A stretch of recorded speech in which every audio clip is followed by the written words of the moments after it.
Hello everyone, how are you all. So आज हम बात करने जा रहे हैं सीएस एग्जीक्यूटिव के हमारे फर्स्ट एग्जाम की, ग्रुप 1 की, दैट इज रिलेटेड टू जेआईजीएल। अब पहला पेपर है ऑब्वियसली, तो आपको कैसे प्लानिंग करनी चाहिए, प्रिपरेशन कैसा होना चाहिए, कब पढ़ाई शुरू करें, कितने दिन पहले सब्जेक्ट स्टार्ट कर देना चाहिए, तो ये सब चीज़ों पे बात कर लेते हैं। ये आपका जो एग्जाम है वो 1 जून को है। अब मेरे हिसाब से आपको जो टारगेट लेके चलना चाहिए, एटलीस्ट एग्जाम से 3 दिन पहले आप प्रिपरेशन स्टार्ट कर सकते हैं। बहुत ज़्यादा जल्दी करके भी कोई मतलब नहीं है।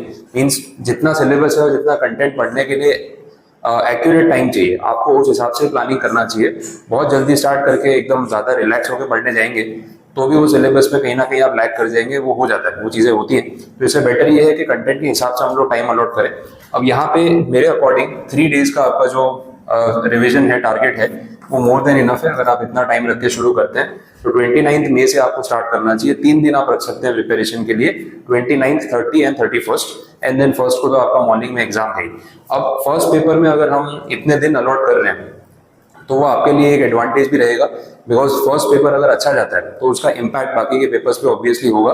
सो जितना हो सके हमें बेस्ट प्रिपरेशन करके जाना चाहिए, but not with that expectation कि जब 3 दिन पढ़ाई की है तो पेपर बहुत ही अच्छा जाएगा, ऐसी कोई श्योरिटी नहीं होती। बिकॉज पेपर का अपना एक लेवल है, आपका प्रिपरेशन का लेवल डेफिनेटली अच्छा ही होगा, लेकिन पेपर का भी लेवल हो सकता है। तो इट इज पॉसिबल कि आप जितना एक्सपेक्टेशन लेके चले जाए कि यार मैंने 3 दिन पढ़ाई की है, पूरी बुक अच्छे से पढ़ी है, सब कुछ डेप्थ में पढ़ा है, तो मेरा पेपर तो एकदम एक्सीलेंट जाना चाहिए।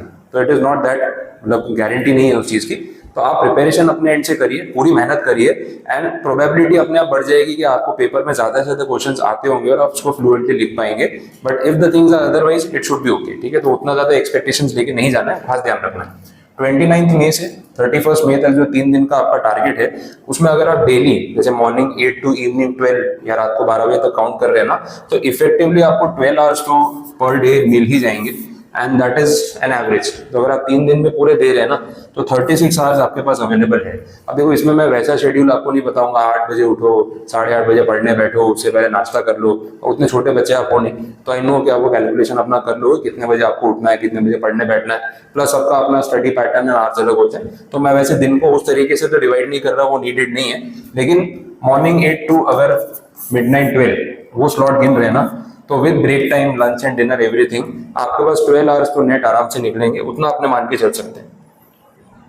अब मैंने ये किया है कि जेआईजीएल के आपके जो 18 चैप्टर्स हैं, उसको मैंने 3 पार्ट्स में डिवाइड कर दिया है। अच्छा, 3 पार्ट्स में चैप्टर्स रखे वो रैंडमली नहीं रखे। पहला एक क्लासिफिकेशन तो ऐसे किया कि जितने चैप्टर्स आपस में कनेक्टेड है उनको एक साथ रखा, जो रिमेनिंग चैप्टर्स है थोड़े सिंपल वाले हैं उनको फिर मैंने इक्वली डिवाइड कर दिया। तो ये 3 स्लॉट्स में अगर आप इसको डिवाइड कर लें तो आपके लिए रिविजन करने का टारगेट रहेगा। अब ए बी सी और 3 कैटेगरी में जो बांटा हुआ है वो जनरलाइज किया हुआ है, आप कोई भी पार्ट पहले स्टार्ट कर सकते हो आपकी कन्वीनियंस पे। तो 3 दिन हमारे पास है, 3 पार्ट्स में चैप्टर्स डिवाइडेड है, आप कोई भी पार्ट पहले स्टार्ट करो, कोई भी बाद में, उससे कोई फर्क नहीं पड़ेगा, क्योंकि जो चैप्टर्स मैंने रखे हुए हैं ना वो कुछ कनेक्टेड वाले हैं। जैसे फॉर एग्जाम्पल रजिस्ट्रेशन एक्ट है, स्टैंप एक्ट है, स्पेसिफिक रिलीफ है, ट्रांसफर ऑफ प्रॉपर्टी है, इसमें कहीं ना कहीं प्रॉपर्टी वाले मैटर्स कनेक्टेड है। तो इन सारे चैप्टर्स को एक ब्लॉक में रखा हुआ है। दूसरा ब्लॉक आप देख लो, सीपीसी, बीएनएस, बीएनएसएस और बीएसए, जो आपके नए एक्ट आए in replacement of criminal procedure, evidence and IPC. तो ये सारे जो एक्ट्स हैं साथ में कनेक्टेड है। कहीं ना कहीं इन प्रोसीजर्स में लिमिटेशन एक्ट का भी एक रेफरेंस रहता है, तो उसको साथ में रखा हुआ है। बाकी जो चैप्टर्स हैं आपके, contract, negotiable, sale of goods, arbitration, ये सब एक साथ रखे हैं। नो डाउट बहुत डायरेक्टली कनेक्टेड नहीं है, लेकिन फिर एक ब्लॉक में उसको कैटेगराइज करना था तो वैसे किया हुआ है। आरटीआई एक सिंपल चैप्टर यहाँ रख दिया, लिमिटेशन भी छोटा चैप्टर है, टॉर्ट्स और इंटरप्रिटेशन छोटे चैप्टर है, उनको यहाँ पे रख दिया, आईटी एक्ट भी एक छोटा चैप्टर है, तो उसको उस तरीके से डिवाइड किया। यहाँ पे आपका sources of law, admin law, constitution, ये सब टॉपिक्स आ गए, तो आप इसको नोट डाउन करके रख सकते हैं। अगर इन 3 पार्ट्स में आप जेआईजीएल के चैप्टर्स को डिवाइड करते हैं तो आपके पास एक रिवीजन का टारगेट रहेगा डे वाइज। क्लियर? ये सारे पॉइंट्स हैं। बाकी कुछ चीजों का जो आपको एग्जाम में ध्यान रखना होगा, जेआईजीएल के पेपर में डायरेक्ट क्वेश्चंस भी रहेंगे, केसेस भी रहेंगे, तो बैलेंस्ड पेपर है। कंपनी लॉ में जैसे हम बात कर रहे थे तो उसमें केसेस का रेशियो अप टू 75% चला जाता है, बट जेआईजीएल के पेपर में ऑन एन एवरेज में बोल सकता हूँ 50-50 रहेगा।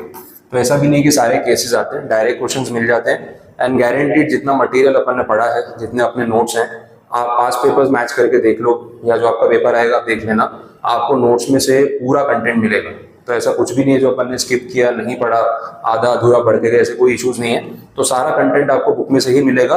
बस कंडीशन ये है कि जितना ज्यादा आप रिवाइज करके जा पाएंगे उतना आपको पेपर में ज्यादा अप्रोच करने को मिलेगा, तो आपके ऊपर है। दूसरा पार्ट है सेक्शन नंबर, टाइम लिमिट्स। जेआईजीएल में सेक्शन नंबर्स कंपनी लॉ की तरह एक सीक्वेंस में नहीं है, क्योंकि एक्ट्स अलग अलग हैं, तो थोड़ा डिफिकल्ट हो सकता है आपके लिए सेक्शन नंबर्स को याद रखना।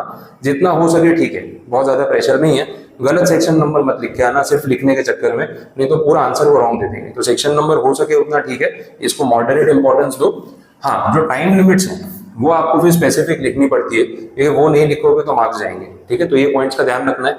आईसीएसआई की सप्लीमेंट्रीज आई है कुछ, मैं आपके साथ ग्रुप में शेयर भी कर दूंगा।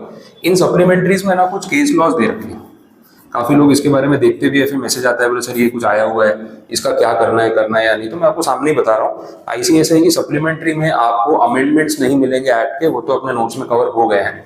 सप्लीमेंट्री में एडिशनल केस लॉज होंगे। अब केस लॉज वाला पॉइंट ऐसा है कि केसेस काफी सारे होते हैं, इसमें इन्होंने रिसेंट केस लॉज दिए होते हैं। पहला फोकस आपका होना चाहिए कंटेंट के ऊपर, जो अपने नोट्स का कंटेंट है वो। अगर आपका वो कंटेंट कंप्लीट हो जाता है और उसके बाद आप ये केसेस को स्टडी करने बैठते हैं, आपके पास टाइम है, तो आप एक दिन इसके लिए निकाल सकते हैं। केसेस विद सॉल्यूशन है और चैप्टर वाइज दे रखे हैं, तो हर चैप्टर में से एक एक दो केस है।